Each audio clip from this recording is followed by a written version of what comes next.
Hi, ഇന്ന് വിജയദശമിയായിട്ട് എനിക്കൊരു ചെറിയ പായസം കുടിക്കാനൊരു കൊതിയെ. ഇവിടെയാണെങ്കിൽ വേറെ സേമിയ അട അങ്ങനെയൊന്നും ഇല്ല. അപ്പം ഞാൻ നോക്കുമ്പം കഴിഞ്ഞ മാസം നമ്മൾ സപ്ലൈക്ക് വന്ന് ബിരിയാണി റൈസ് വാങ്ങിയിട്ടുണ്ടായിരുന്നേ. അപ്പോൾ അതിൻ്റെ ബാലൻസ് ഇരിപ്പുണ്ടായിരുന്നു. നല്ല കുഞ്ഞരിയാണ്, പക്ഷേ സാധാ ബിരിയാണി റൈസിൻ്റെ പോലെ സ്മെല്ലൊന്നും ഇതിനില്ല. ചെറിയ അരിയാണെന്ന് മാത്രമേ ഉള്ളൂ കേട്ടോ. പിന്നെ പൈസ വളരെ കുറവാണ്, 50 സംതിങ് എത്രയേ ഉള്ളൂ. ഞാൻ മറന്നുപോയി കേട്ടോ. അപ്പം അതിനെ ഞാനെടുത്ത് കുക്കറിലിട്ട് വേവിച്ച് വെച്ചിട്ടുണ്ട്. വെള്ളമൊക്കെ നന്നായി വറ്റി നല്ല വെന്തിട്ടുണ്ട്. ഇതിലേക്ക് ഇനി നമുക്ക്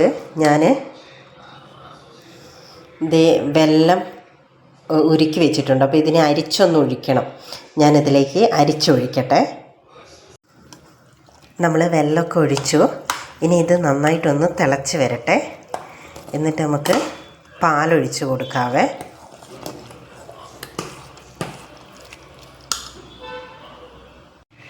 പാലൊഴിച്ചിട്ട് നന്നായി മിക്സ് ചെയ്തിട്ടുണ്ട്.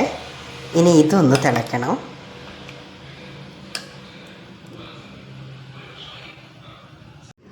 നമ്മുടെ പായസം റെഡിയായിട്ട് പിച്ചൂടൻ കഴിച്ചുകൊണ്ടിരിക്കുകയാണ്.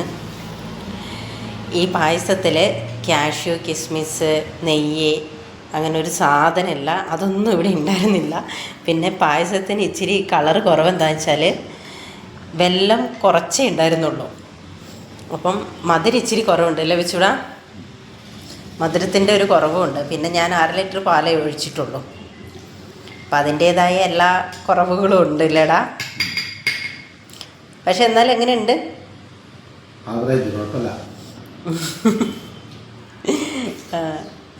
പിന്നെ ഇന്ന് വിജയദശമിയായിട്ട് എല്ലാവരും അമ്പലത്തിലൊക്കെ പോയിട്ട് പായസമൊക്കെ കുടിച്ചല്ലോ.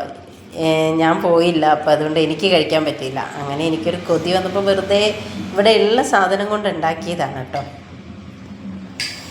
അങ്ങനെ നമ്മുടെ കുഞ്ഞു പായസത്തിൻ്റെ വീഡിയോ ഇവിടെ കഴിഞ്ഞു. അപ്പോൾ ഓക്കെ, ബായ്, ലഭിച്ചൂടാ.